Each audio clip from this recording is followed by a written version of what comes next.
40 år gamla spön, rullar och beten. Funkar de fortfarande att fånga fisk på? Det får ni se i denna video och glöm inte att titta till slutet för att se om vår utmaning där kanske är något för er. Och såklart, glöm inte att ge tummen upp och prenumerera på kanalen. Ja du Mats, nu är det höst och då är det dags för lite gäddfiske. Yep. Och har du någon uppfattning om utrustningen förr och nu? Hur mycket bättre är utrustningen idag skulle du säga? Är det dubbelt så bra? Eller är det mer? Ja, det borde vara det. Det borde vara dubbelt så bra. Alltså jag tänker att utvecklingen måste ha gått framåt. Ja, men nu snackar vi när vi var små, alltså 80, början på 90-talet. Lite längre för dig. Lite längre, ja, tidigt 80-tal för mig och tidigt 90-tal för dig. Precis. Ja, så vi tänkte vi skulle testa det idag. Om det är stor skillnad. Så jag har letat fram mitt gamla Abu Atlantic 412. Abu-spöna var på den här tiden indelade i 4 olika viktklasser, eller vad man ska kalla det. Atlantic 402 tillhörde en viktklass som kallades Fiske 2. Rekommenderad kastvikt på detta spö var 15-30 gram, vilket med dagens mått mätt får anses som väldigt lite när det gäller gäddspön. Vidare kan vi läsa följande i Naponnytt från 1980. Till kustfisket och det tunga älvfisket hör rejäla don och inte minst på spösidan. Det gäller ju i stor utsträckning att kasta ganska tunga beten långt. Och då räcker alltså inte bara skicklighet och muskelstyrka. Därtill behövs längre och tuffare spön. Och i faktarutan här nedanför kan man se att det är 9 fot långt, att det väger 385 gram och att priset var 220 kronor. Och det är ju välanvänt. Och sen, det syns. Det syns, ja. Korken tog slut här en gång. Sillfjäll. Ja, men det, och hornerfjäll också tror jag. Men det är farsan har lånat det, haft det hemma hos sig ett antal år. Ringar. Metallringar bara. Fint du har tajpat det där hasen. Ja, jag fick ju... Ja, jag är inte så händig. Ja, men det är intressant också att det är metall här liksom. Det är inte något så för att hålla ner vikten. Utan nej, det ska hålla. Det ska hålla. Vad har du för fin rulle till det då? En fin rulle. En Cardinal 155. Klassiker. Ja. Och backspärren. Vad är det för skillnad på 155 och 55? Ja, 55 var ju med en tyst backspärr. Aha, 155 har den här lite knarrande. Och så kan man ju stänga av backspärren då. Okay. Och då blir den ju tyst. Men det är skillnaden på dem? Det är skillnaden. 55an hade ju någon annan funktion som gjorde att den var ju tyst. Jag har nog det hemma. Jag tror jag har någon som ligger med. 55an? Ja, lyx för dig. Men detta här var lite störigt var det ju. Så. Tittar vi återigen i Naponnytt från 1980 så kan vi läsa att årets kardinalnyheter är en lätt bantad version av Kardinal 54, 55 och 57. Dundersuccén, som vann alla spöfiskares hjärtan i starten. Den här nerbantade versionen blev då 154, 155 och 157. Och vi kan läsa att Kardinal 155 väger 370 gram medan 55 väger 400 gram. Så 30 gram har man alltså bantat bort. Dels är det något med mekanismen för backspärren, men på 50-serien kan man även byta sida på veven. Så den funktionen väger säkert lite grann också. Prismässigt kostade 155an 225 kronor medan 55an låg på 310 kronor. Man kunde alltså spara in 85 kronor genom att köpa den billigare men knarrigare rullen. Samtidigt ska man komma ihåg att genomsnittslönen för en kommunanställd 1980 det var 6 019 kronor. 2023 var genomsnittslönen 34 800 kronor för en kommunanställd. Så det vi tycker låter lite futtigt idag var kanske inte alltid så futtigt på den tiden. Ja, och sen sitter det en nylonlina. Tjocklek. Jag vet inte. Är den ny eller gammal? Den är ganska ny tror jag. Hyfsat ny. Hyfsat ny, ja. Det är inte 80-talet. Det är ju inte min rulle. Jag sålde mina sådana här gamla rullar för ett antal år sedan, tyvärr. Men så jag fick låna den av en kompis. Okay. Och nylonlinan här, det är cirka 0,30 eller något sånt. 0,35 kanske. Nej, 0,30 måste det vara. Det kan inte vara 0,35. Så att nu ska vi testa här idag och fiska. Så vi ska turas om med detta spöet. Yep. Till att börja med. Sen får vi se hur kul det är. Men jag tänker det kanske är totalt odugligt. Ja. Och så får vi utvärdera sen om den nya utrustningen är dubbelt så bra. Eller det borde vara det. Jag tänker om flätlinor, bättre rullar, bättre spö. Bete har blivit bättre. Det borde vara en utveckling framåt. Ja, och nu när vi säger beten så har du rotat i din farsas gamla lådor. Ja, så hittar jag fina grejer där. Vad heter det? Ellips, va? Ellips, Abu Ellips. Och sen ett par high-low wobblers. Ja. Där man kan ställa skeden så man får olika djupgående. Och så ett drag som faktiskt jag också har tagit med. En gammal favorit, mörtblänk. Har du sett någon mört som blänker så i svart och guld? Vad vi noterar innan på de krokarna, det var att det var rejäla hylingar. Ja, det får man säga. Det är en viss skillnad för dagens krokar. Har man väl satt hyllingen så släpper den inte.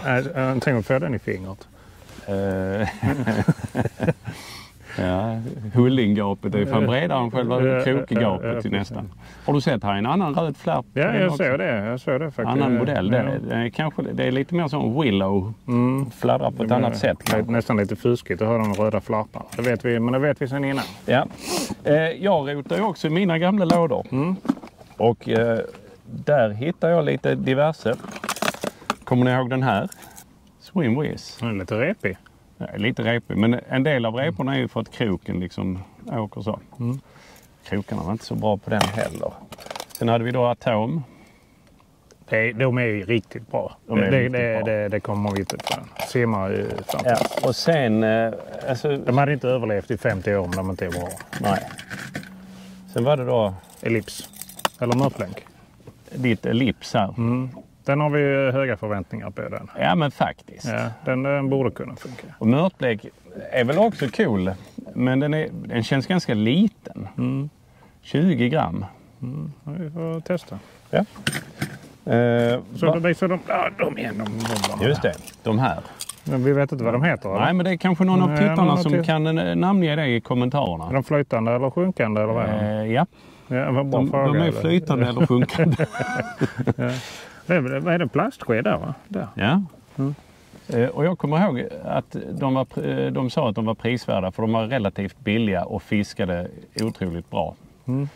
Jag har inte använt dem jättemycket, men någon gädda har jag nog fått på dem. Vad har du där uppe i hörnan? Där är lite fler high-lows. Mindre variant. Tyvärr sålde jag alla mina high-lows för några år sedan. Jag hade ju flera stycken sådana gamla original. Men jag tyckte inte jag behövde dem. Men det tyckte jag nu. Dessa minns jag inte var jag har fått ifrån. Men de ser ju helt nya ut. Men det är så ställbar sked. Man kan ha grundgående, lite djupare och skitdjupt. Hur nu skitdjupt är när det gäller de här. Sen min absoluta... Detta är nog fortfarande ett av de betena jag har tagit mest gädda på. Abu Killer. Men den finns fortfarande, va? Ja, men de är lite omgjorda. Dessa var ju flytande. Och nu klipper vi in ett litet klipp här från förr i tiden. Där vi fiskade i en liten å hemma där vi bodde. Och då körde vi ofta med de här för att de gick. Det var max 1 meter djupt i den ån. Och då kunde man fiska med de här och bara veva dem sakta. Och så kom gäddorna där. Här ser ni mig från 1988 med mitt Atlantic 402, min Cardinal 155 och en Killer-båt. På den tiden var det mer vanligt med huggkrok till gäddorna än med håv, eftersom de håvar som såldes i regel var alldeles för små.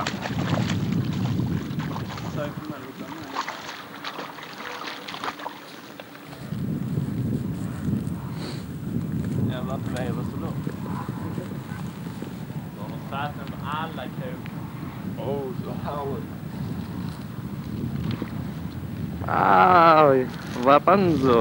Det var inte heller ovanligt att jag tog hem gäddor. För mina föräldrar och mina mor- och farföräldrar, de ville alla ha gädda att äta.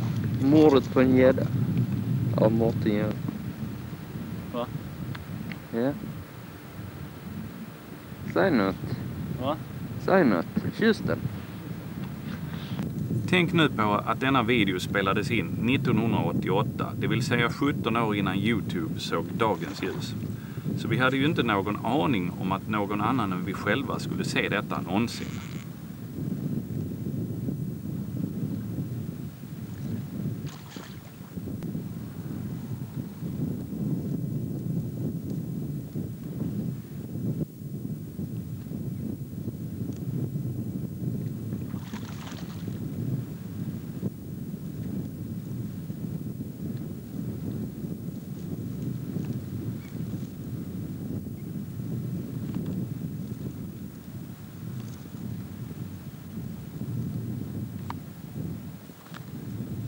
Och som ni ser här så tog vi inte hem alla gäddor.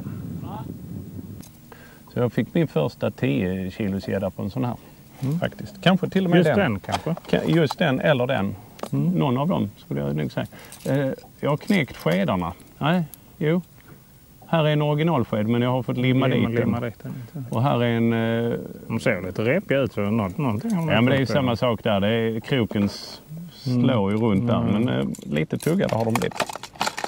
Coola wobblers. Och där är det också Swing Whiz. Swing Whiz. Ja, de behöver vi inte titta på. Men där har vi en gammal. Här är en gammal favorit också. Favorit vass. Så har sådana spröt. Alltså jag för mig att de simmar inte jättebra de. Nej, men de här kan man, nu är det väl inte någon näckrosor i denna sjön direkt, men man kunde kasta in dem och fiska dem så de gick så här uppe på näckrosorna. På det hållet eller? Ja, med kroken uppåt liksom. Okay. Så kunde man fiska dem så. Då blev det liksom som sån popperbete. För gäddorna kom underifrån och tog. Men det var ju smågäddor. Alltså det var ju fisk upp till kilot. Men det kommer jag ihåg att jag tyckte jag var har kul. något sånt litet också. En annan grej. Holkarna här. De går inte i sönder. Metallholkar. Och då, det kunde ju vara lite så. Och det kom jag på nu när jag satte ihop det hemma. Ja, att de kärvar. Ja, det var vi har något, jag precis säga det. Jag har något minne av att de brukar sätta sig där här. Eller om de har lärt spöet vara ihop. Ja, så argar de ihop. Ja. Sen hade du svetsat ihop det. Men jag kommer ihåg att det fanns ett sånt gammalt knep att ta till. Om det gick trögt att få i dem där. Vet du vad man skulle göra då? Gnida med stearinljus eller någonting sånt. Nej, men man skulle rulla dem bakom örat. För bakom örat, ja det är sant. Så skulle man rulla dem så där. För där bakom var det någon sån talgkörtel eller något sånt skit som geggade i dig. Suttit hemma och rullat. Precis. Ja, och så skulle den då slinka i där alldeles utmärkt. Jag såg så mycket lättare i. Ja.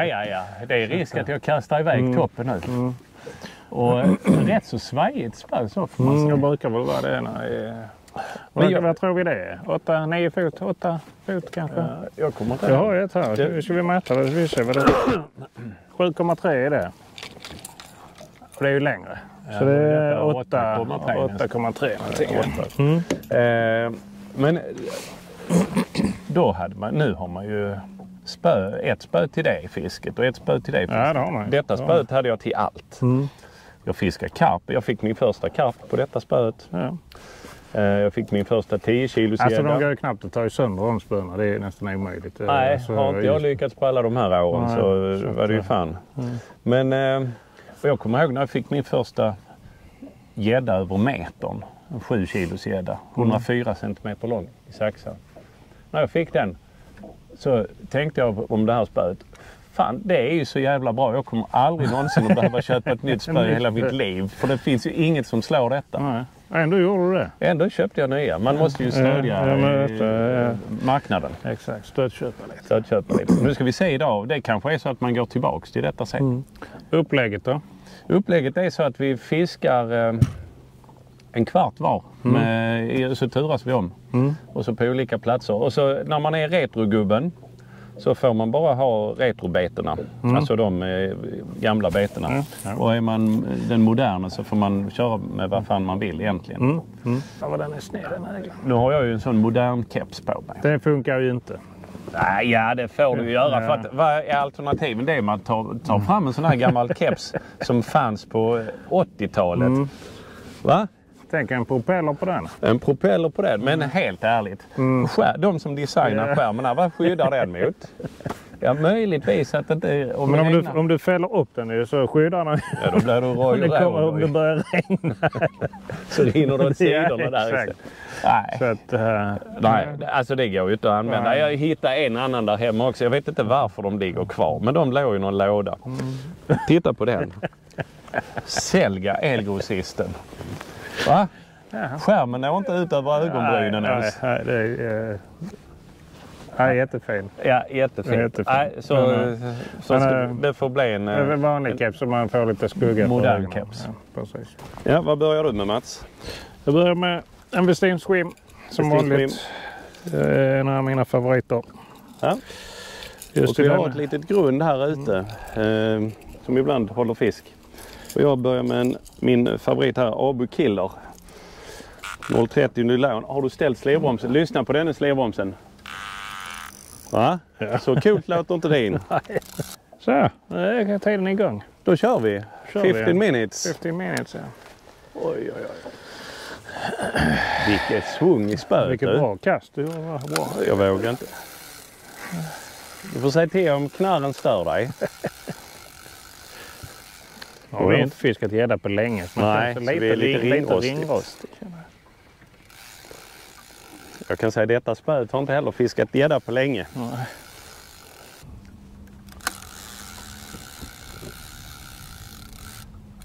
Vad händer nu här? Snuts. Ja, men den går just. Den måste ha hängt upp sig.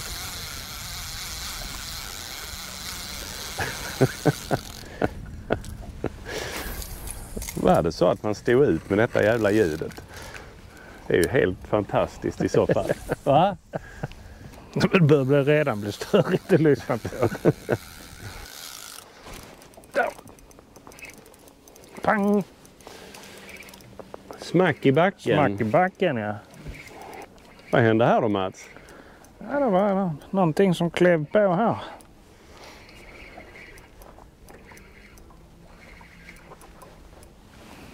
Och geting i Ja, jag vet. Den är sjukt. Tycker du det är störigt? Ja, lite. Vilket är störigast? Getingen eller knarrandet från rullen? Ja, knarren på rullen är ju... Titta, där kommer den. Ja.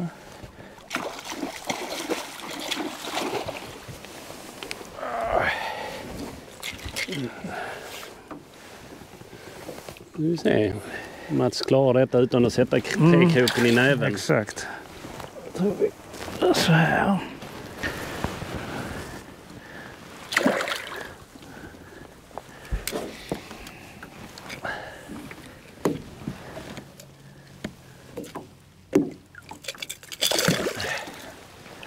Så.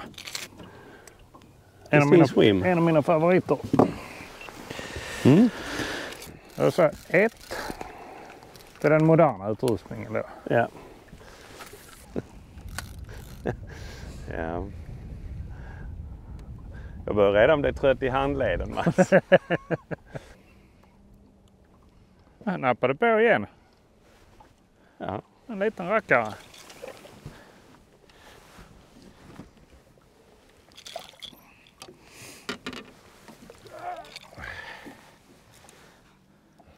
Ja. En liten gynnare. Några år till så kanske det kan vara något. Ja, absolut.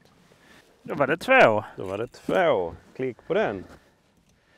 Ja, en grej med de här det är att de ställer sig så här när man... Alltså det är en skillnad mot en swim. Vad är det nu du testar? Ja, du ser, där ligger ju en high-low där nu. Ja, och den står ju med nosen neråt. Ja. Men tror du inte det är för att tafsen tynger ner den? Ja, det kanske det är, men jag tror inte det egentligen. Men en swim ligger ju rak i vattnet och sjunker väldigt långsamt. Just denna modellen. Sen finns det ju, det finns ju andra också. Andra modeller. Men, ja. Jag gillar inte att den står med röven uppåt. Men absolut, vi ska testa det. Så vi se.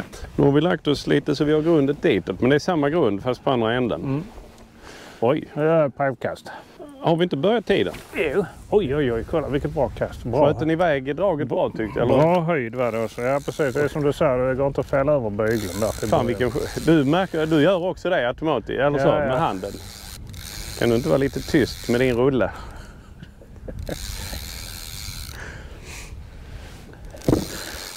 Nej, lite skillnad kan man ju säga. Utrustningsväg. Grundet är rakt in så. Jag tror jag kommer att vara lite svårt att känna när det hugger. Ja, jag stod och funderade på det också. Nej, men den kastar rätt så bra. Ja, fan. Det är som så här, jag tänker inte på det, men det gör man ju tydligen. Fäller man över böglen. Ja, för jag är där och pillar varje gång. Det är tungt, det är svampigt. Ja, svampigt, det är rätt ord. Och då är man hör det ju när du kastar också. Alltså jag kommer ju aldrig vänja mig vid det här att jag inte kan fälla över böglen. Nej, men det är ju inte bara spöet som är svampigt. Linan är ju svampig också. Ja. Det går inte att mörka med hur man vävar in i alla fall. Bugg i stangen! Är det ett smaskarhugg? Det var ett smaskarhugg får jag säga. Och den högg ju inte i vevstoppet utan medan jag vevar. Har tapsen. Ja, det räknas. Wow! Kolla! Alltså jag tycker de är ändå ganska fina gäddorna. Alltså ljusa och fina, inte massa skador och annat skit. Nej. Då är det klipp. Nu har den hängt sig igen. Va? Ja, den har hängt sig igen. Ja. Man känner ju inte om den här, för spöet är så svampigt. Hade det varit på dagens spö så man känt det direkt. Ja. Så. Ja, och så då linan antagligen dämpar också lite. Ja, men självklart. Hur mycket tar en sån här in på varv? Jag vet faktiskt inte. Men det känns ju som... det måste vara ungefär samma som en sån. Alltså diametern på spolarna är ungefär samma ju.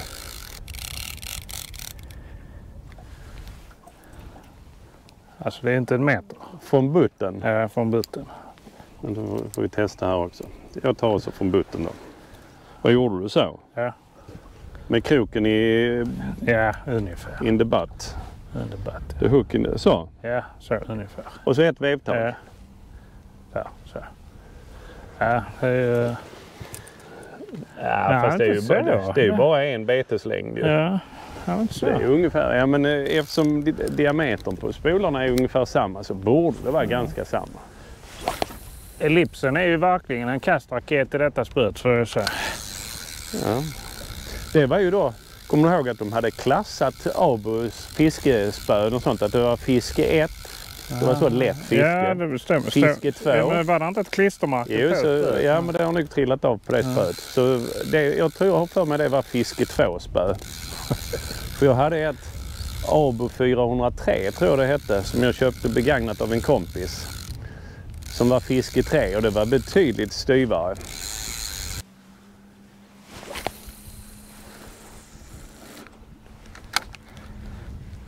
Märker du inget? Va? Märker du inget? Jag trodde inte du hade börjat veva än. Du tröttnar? Jag kör på backwinding. Det är väl bara det. Jag får mig att pröva det några gånger när jag tröttnar på ljudet. Men så tappar man väven när man står där. För jag fiskar mest gädda på vintern eller så, tidig vår och sånt. Och då var man lite så frusen om fingrarna. Och så när det nappar så tappar man väven och så missar man mothugget. Frågan är vem som ska bli först och få fisk på det. Ja, jag kände att det tog 5 minuter innan jag fiskat in mig liksom på grejerna typ. Ja du Mats, nu har vi kört varsitt 15 minuters pass med... Ja, det är som en träning. Ja, det känner man redan lite. Ja, vilka fina fasta armar du har Mats. Precis, vindkraften där. Men vad är intrycken? Stör i knarr? Ja, det är stör i knarr. Du känner förmodligen inte en stöt i det. Alltså det måste vara ett hugg. Ja. Alltså det är ju ofta gånger så kan det ju vara på en swim i alla fall. Kan det vara att de går fram och puttar på det och stöter till. Och det, jag tror inte, man känner inte det där. Ja, det tror inte jag heller. Spöet är alldeles så svampigt ihop med linan. Det tog lite tid att fiska in sig. Jag tror det kan bara bli bättre. Ja. Har vi provat några olika betar här. Jag tror hårt på den där då, som är på nu. Mörtblänk. För att här är inte 2-3 meter djupt. Nej. Det får inte väga för mycket. Det är lätt att det kommer ner och så vidare. Så att, den hade jag nog kört några kast till på om jag hade fortsatt med det. Men det är min tur att köra med detta. Ja. Så att det blir det. Men ska vi inte göra en förflyttning? Det är en förflyttning på gång. Yes. Ja. Och vi kört in på lite grundare vatten. Massor med växter här. Jag ska börja med mörtblänk. Nu startar jag klockan i alla fall. Ja. Så, starta. Får jag börja då? Japp. Då får man börja. Som den bara... Ja, men visst kastar den bättre. Ja, den kastar jättebra. Det var absolut inget fel på det. Har du nu lossat slivbromsen så att när jag gör mothugg så bara ryker det ut? Vilken skillnad det var att ta detta spöet nu, kände jag. Ja. Jesus. Ja, det är... Man undrar ju liksom... Vad är detta spöet då? 40 år gammalt. Jag tror jag köpte det i början på 80-talet. 81, 82 där någonting. Var det var innan du började jobba så sommarjobba på posten eller? Ja, det var ju långt innan det. Då gick jag fan i skolan fortfarande. Jaha. Jag menar utvecklingen då på 40 år. Ja, den är... Man undrar ju då hur kommer spöna vara om 40 år längre fram? Kommer de vara ännu bättre? Så då man står med ett sånt här spö så bara nej vilket skit detta var. Alltså ja, lite rolig. Men det blir nog någon annan som får göra den filmen. För det lär inte vara du och jag. Nej, det lär det inte vara. Wow. Ja, den är lite tyngre att trycka iväg.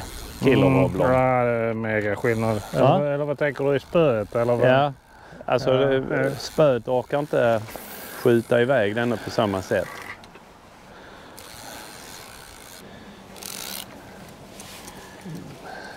Alltså det är svårt att känna när det är växter på. Ja.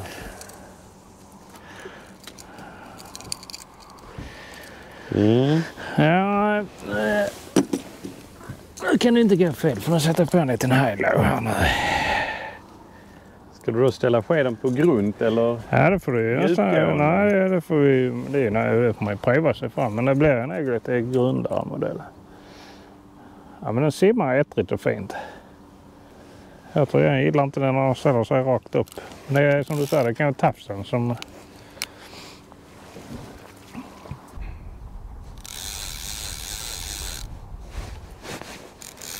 Där! Jag har en! Va? Jajamän! Va?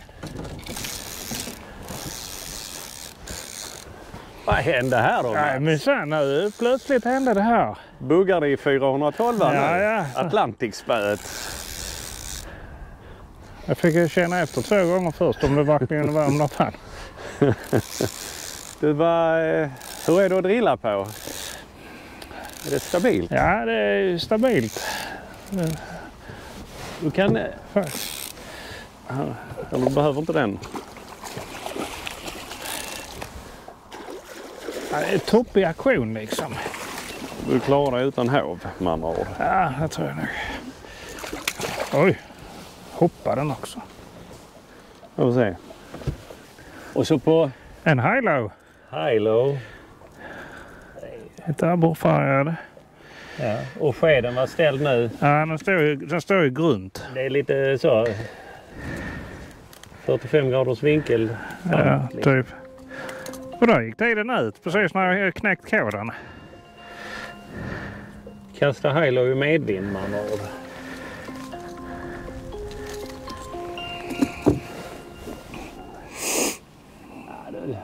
Det är grönt. Ja, den var fin. Ja, då är detta betet förbrukat. Då är det bara jag som får använda. Alltså det var ju så här. Man bara, vad fan är det? Så känner man, jävla vägen. Du ser ju här, man bara håller denna och så krokar. Så det, liksom, det liksom, händer ju liksom inget. Kroka? Alltså, nej, det är väldigt... Det är linan plus spöet liksom. Det blir svampigt. Det drar inte mycket. Ja. Ska vi ligga här ett par minuter till? Ja, men det kan vi göra. Så. Och kasta av lite. Det är 4 på klickar nu. 3-1 till nygrejerna. De är alltså 3 gånger så bra.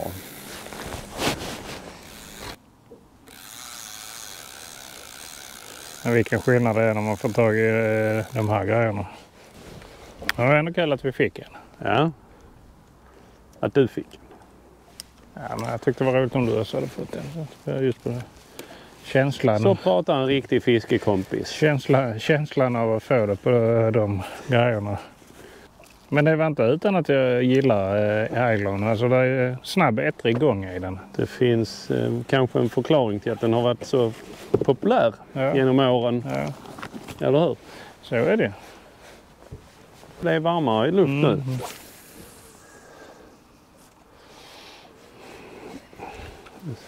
Stör mig lite grann för jag är inte säker på att jag fick det så mycket på film där din drillning. För batterierna tog slut i den och den glömde jag nog trycka rekord på.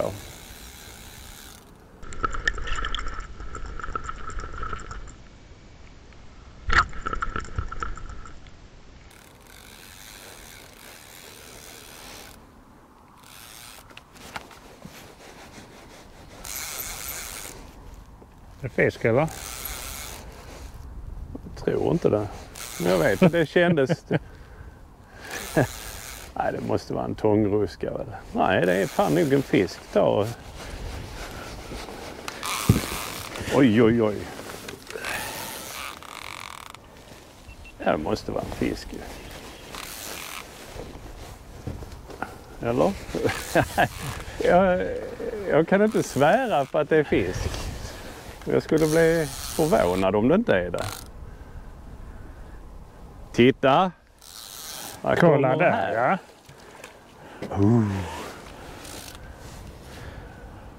På getingen.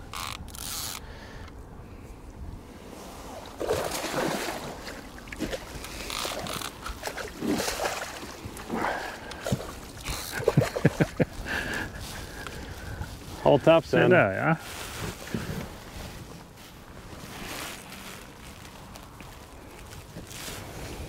Det är ju dagens största än så länge. Ja, den var rätt fin så i höjden. Ja.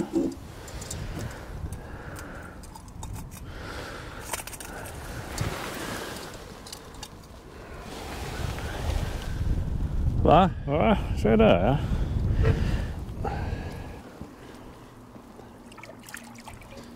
Det är som du sa där, det är skitsvårt att avgöra om det är fisk eller om det bara är en tångruska. Exakt. För man känner inte de där knyckarna riktigt. Nej, Den knyckte i och för sig inte så jättemycket heller.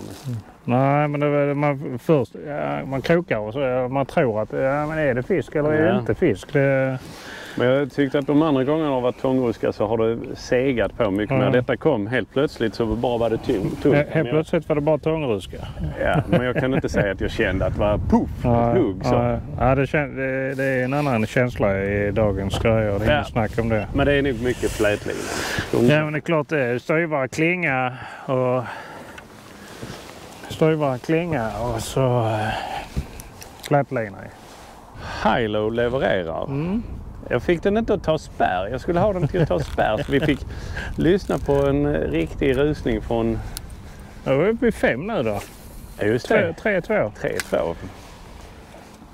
Det bådar ju inte gott för de här moderna redskapstillverkarna. Vi kanske sänker liksom omsättningen. Ja, det är klart. Men i äldre bete och för att det ska bli riktigt rättvist så kanske man skulle ha likadana bete. Ja. Men... Sen borde ju dagens bete vara bättre än de äldre. Ja, det kan man ju tycka. Men atom har funnits i 50 år väl va? Ja. Det finns ju en anledning till att den finns fortfarande och Hilo säljs väl fortfarande också. Exakt.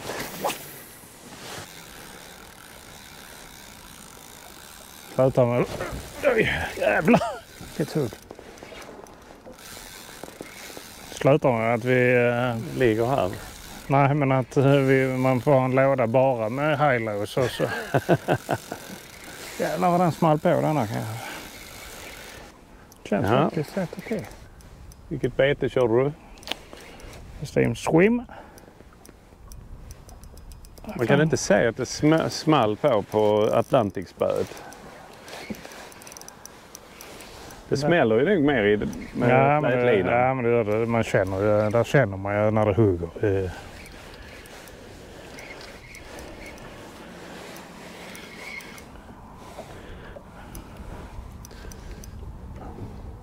Också en hygglig fisk. Ja. Inte in i motorn.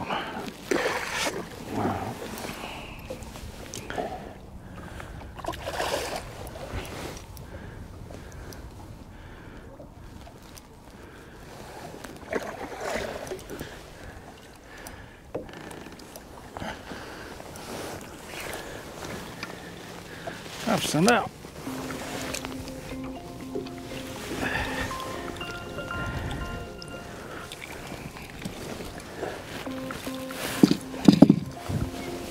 Det gick nog upp till dagens största, va? Det är helt klart, tycker jag nog.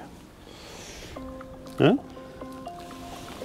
Ja, Morrar den, tycker tror jag. Det är ingen sån som morrar. Nej, inte denna modellen. Nej.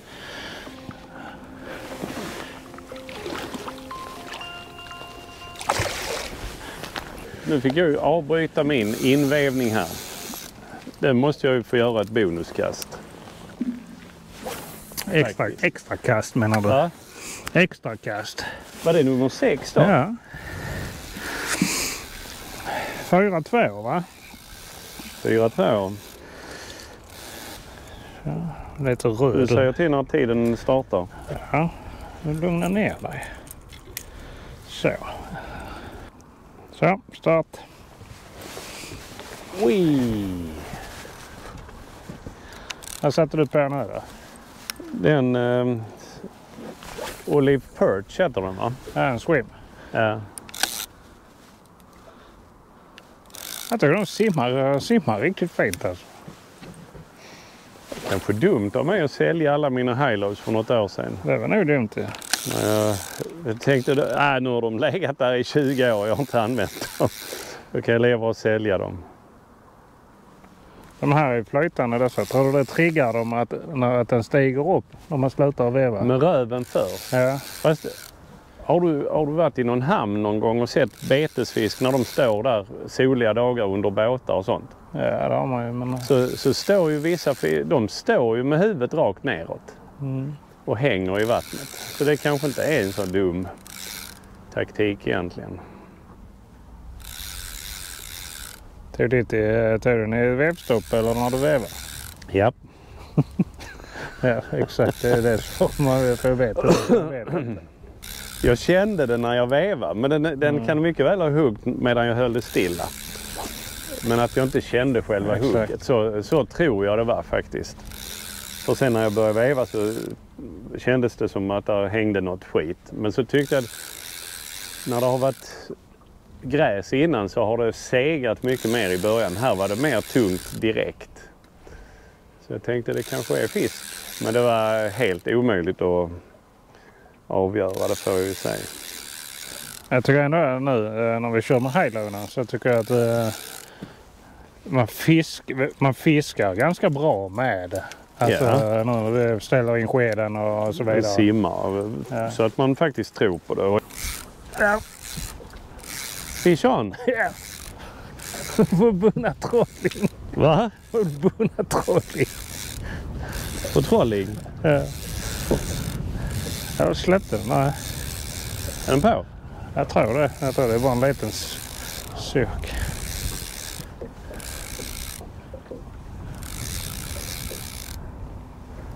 Ja men, det var en abborre för fan. Perca fluviatilis. Vi sa ju att vi inte skulle fiska abborre idag. Ja men det blev det i alla fall. Nej som fan. Rätt så hygglig. Ja. Bra pimpelabborre. Ja. Jaha. Och vilken high-low var det? Det var den andra high-lowen. En lite blåa? Lite blåaktig. Hur många hade du med dig? Inte... Eller är det från min låda? Det är från din låda. Just det.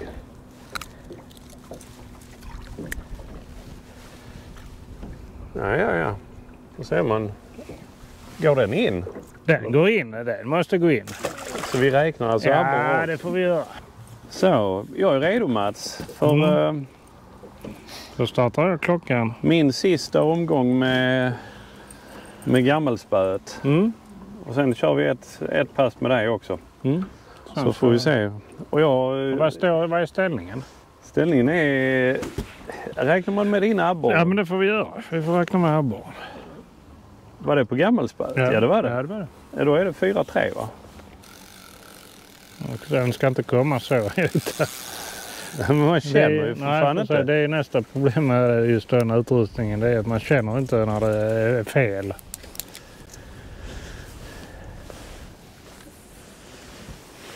Då kör vi sista kvarten här nu då. Så, startat. Sen har vi experimenterat färdigt med grejerna. Aha, blockar han mig direkt. Men du kan ju inte kasta bak här på Jag kan kasta bakåt istället.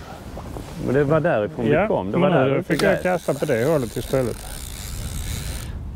Ja, men det går tungt tyckte jag. Ja, visst gör den det. Det tyckte jag också den gjorde. Fan, det var tungt att veva. Ja, oj jävlar. Och fisk på. Jajamän. Nu ankrar jag igen. Fan, men den smaskade på kan jag säga. Till och med så jag kände det. Så du kände det? Till och med så jag kände det. Vad hände här Mats? Ja, nu smaskade på här igen. Har den spärr? Ja, den tar spärr. Oj, oj, oj. Han ser arg ut. Ja.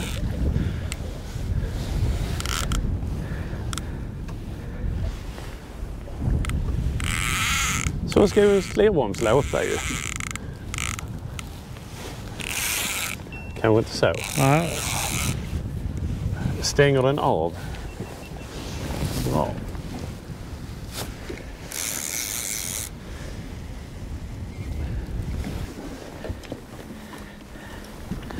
Ja, var det tafs.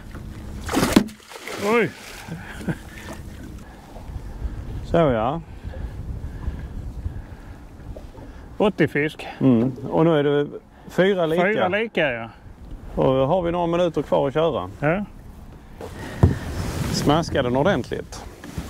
Ja, det gjorde han. Det var riktigt så. Det är typ 7 minuter kvar va? Nu blev det jag sparrad igen.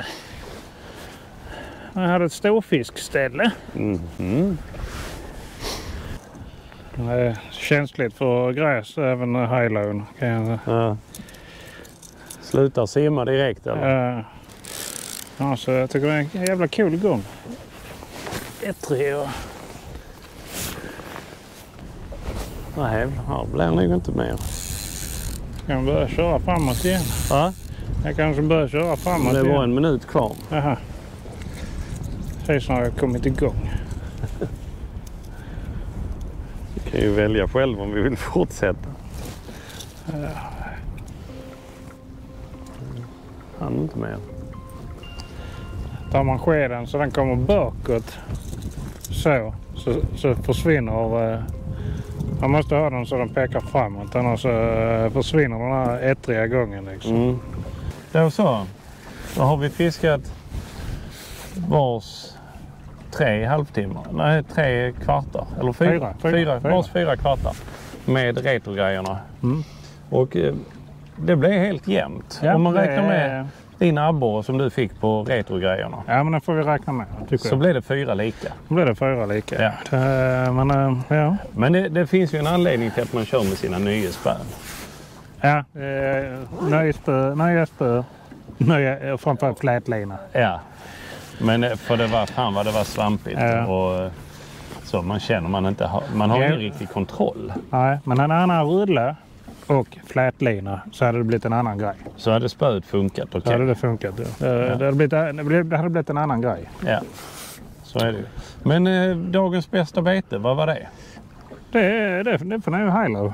Ja, det får vi nog säga för att... Åby high-low är väl den som har gett flest fiskar. Ja. Dock så får man väl säga att det är väl det bete som har funkat bäst att fiska med också. Det är det som vi har fiskat här idag. Vi har fiskat lite ovanpå gräs. Lite ovan gräs och 2-3 meter. Ja, ungefär. Jo, det är sant.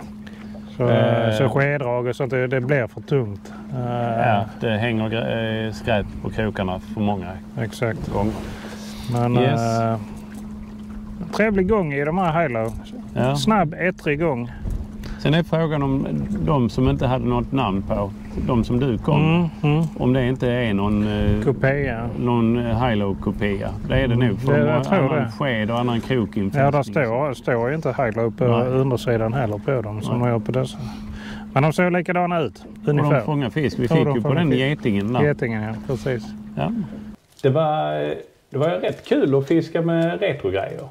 Och sen när du kom hem så hittade du lite grejer i ditt hemliga förråd. Ja. Och vad hittade du där? Den som söker han finner. Du hittade ett helt nytt Atlantic 402. Ett sånt vi fiskar med. Var det du hade? Det var ett sånt jag hade. Exakt. Ja, okay. Exakt. Ja.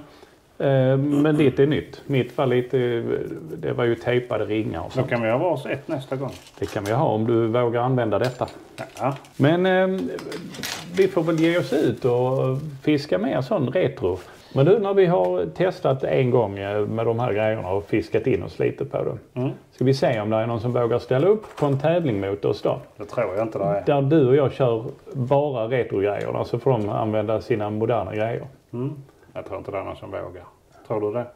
Nej. Det blir ju oerhört pinsamt om vi vill. Ja. Får vi lov att ha flätlina på rullen eller det är nylon som gäller? Ja, men då är det nylon. Ja, okej. Då vill vi köra nylon. Ja. För det är väl det som jag tyckte var den största skillnaden. Ja, det är det ju. Gentemot en flätlina. Det är ju betydligt enklare att känna vad som händer i grejerna. Nej, men vi konstaterar väl att dagens utrustning är bättre. Ja, det är det. Men den största skillnaden, och jag håller med dig, linan är väl det som är mest avgörande. Flätlina eller inte flätlina. Tror jag. Ja, för det är svårt att känna hur en bobblad om den rör på sig på rätt sätt. Och det är svårt att känna huggen lite. För att och det är svårt att kroka framförallt. Ja, det blir lite svampigare grejer. Utan att veta om eller när det blir av, kanske i maj-juni tänker jag nu, så kan ni skriva i kommentarerna om ni är ett tvåmannalag som skulle vilja ställa upp på retroutmaningen. Det vill säga, vi fiskar retro, ni fiskar modernt. Är det någon som vågar? Fram tills dess så kanske ni vill titta på några av dessa andra filmer på kanalen.